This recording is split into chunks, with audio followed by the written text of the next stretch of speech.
क्या आपको भी लगता है कि हफ्ते में सिर्फ 4 दिन काम और 3 दिन आराम मिलना चाहिए?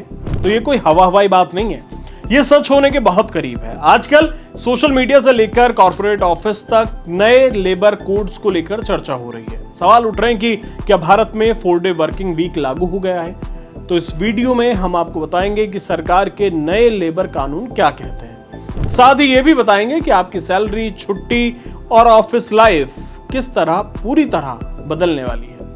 नए लेबर कोड्स में सरकार ने कंपनियों को एक ऑप्शन दिया है, यानी कंपनी चाहे तो 4 दिन काम और 3 दिन छुट्टी वाले सिस्टम को लागू कर सकती है। लेकिन ध्यान रखिए, यह ऑप्शनल है, अनिवार्य नहीं है। अब आप सोच रहे होंगे कि अब तो मजे आ गए, लेकिन रुकिए, यहाँ एक छोटा सा ट्विस्ट है। सरकार ने साफ किया है कि काम के कुल घंटे नहीं बदलेंगे। मतलब अगर आपको लग रहा है कि 4 दिन काम है, 8 घंटे की शिफ्ट है, 32 घंटे का काम करोगे, नहीं, हफ्ते में आपको 48 घंटे काम करना ही होगा। अगर आप 5 दिन काम करते हैं तो रोज करीब 9 से 10 घंटे काम होता है, लेकिन अगर आप 4 दिन वाला हफ्ता चुनते हैं तो आपको रोज 12 घंटे ऑफिस में देने होंगे। इसमें आपका लंच और चाय का ब्रेक भी शामिल है। तो आसान शब्दों में, छुट्टी तो बढ़ेगी, लेकिन जिस दिन काम होगा उस दिन जमकर काम ही होगा और कुछ नहीं होगा।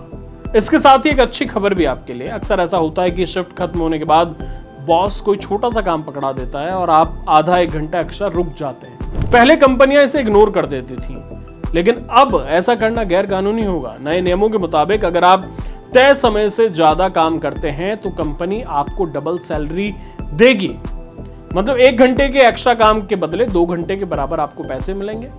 और सबसे बड़ा बदलाव यह है कि अगर आपने अपनी शिफ्ट के बाद सिर्फ 15 मिनट से ज्यादा काम किया तो उसे आधा घंटा ओवरटाइम माना जाएगा, और अगर 30 मिनट से 1 मिनट भी ऊपर हुआ तो उसे पूरा 1 घंटा गिना जाएगा। यानी अब आपका 1-1 मिनट कीमती है और कंपनी को उसका भुगतान करना होगा।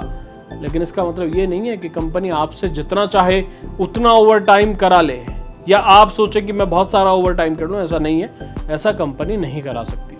सरकार ने आपकी सेहत का भी ख्याल रखा है। नए लेबर कोड्स के तहत ओवरटाइम मिलाकर भी आप एक दिन में 12 घंटे से ज्यादा काम नहीं कर सकते, और एक तिमाही में आप अधिकतम 125 से 144 घंटे ही ओवरटाइम कर सकते हैं। ये लिमिट इसलिए लगाई गई है ताकि कंपनियां कर्मचारियों का शोषण ना कर सकें और उन्हें पर्याप्त आराम मिले। ये भी देखा जाता है कि अक्सर जब कोई एम्प्लॉय नौकरी छोड़ता है या उसे निकाला जाता है तो फुल एंड फाइनल सेटलमेंट यानी FNF के लिए महीनों चक्कर काटने पड़ते थे। लेकिन नए नियम कहते हैं कि नौकरी छोड़ने के 2 वर्किंग डेज के अंदर कंपनी को आपका सारा बकाया पैसा चुकाना होगा।